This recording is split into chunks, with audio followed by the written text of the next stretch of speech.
खबर शामिल करते हैं शरकपुर शरीफ से। आस्ताना आलिया शरकपुर शरीफ के सज्जादा नशीन मियां वलीद अहमद शरकपुरी ने कहा कि इसराइल को फ़लस्तीन से नाजायज़ कब्ज़ा ख़त्म करना होगा। उम्मत मुसलमान फ़लस्तीनियों की आवाज़ दबने नहीं देगी।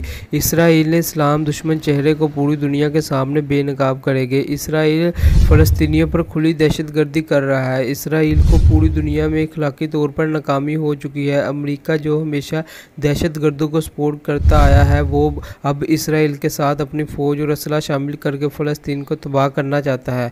अमेरिका इसराइल और फ़लस्तीन के मामले पर मुस्बत किरदार अदा करने की बजाय अब फ़रीक बन गया। पूरी दुनिया में इसराइल और अमेरिका के खिलाफ एहतजाज करेंगे और फ़लस्तीनी अवाम की आवाज़ बनेंगे। मज़लूम फ़लस्तीनियों से ज़ारा यकजहती के लिए आस्ताना आलिया शरकपुर शरीफ में एहतजाजी रैली का इनेकाद हुआ। मुज़ाहिरीन से खिताब करते हुए इन्होंने कहा कि OIC इसराइल बर्बरियत और आलमी क़वानीन के खिलाफ वर्दी पर खामोशी को तोड़ दे।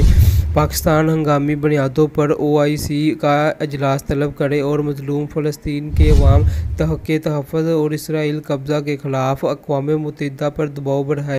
फ़लस्तीन में मज़लूम अवाम पर ज़मीन तंग की जा रही है। दूध पीते बच्चे भूख से बिलबिला रहे हैं। इसराइल ने आलमी क़वानीन को सपुर्द करके फ़लस्तीनियों को खुराक, अद्वियात, पानी सहूलियात को रोक दिया गया है। अक़वाम मुत्तहिदा फ़लस्तीन के अवाम को खुराक, दूध, अद्वियात, पानी पहुँचाने के लिए किरदार अदा करे। इन्होंने कहा कि फ़लस्तीन में हम इसराइल जारहियत की शदीद मज़म्मत और इस्लामी ममालिक से फ़लस्तीन के हक़ में आवाज़ बुलंद करने की अपील करते हैं। हुकूमत पाकिस्तान फ़लस्तीन में होने वाले मज़ालिम के खिलाफ आवाज़ बुलंद करे। हुकूमत पाकिस्तान के अवाम की तर्जुमानी करते हुए फ़लस्तीन के अवाम का भरपूर साथ दे और आलमी सतह पर इसराइल जारहियत के खिलाफ आवाज़ बुलंद करे।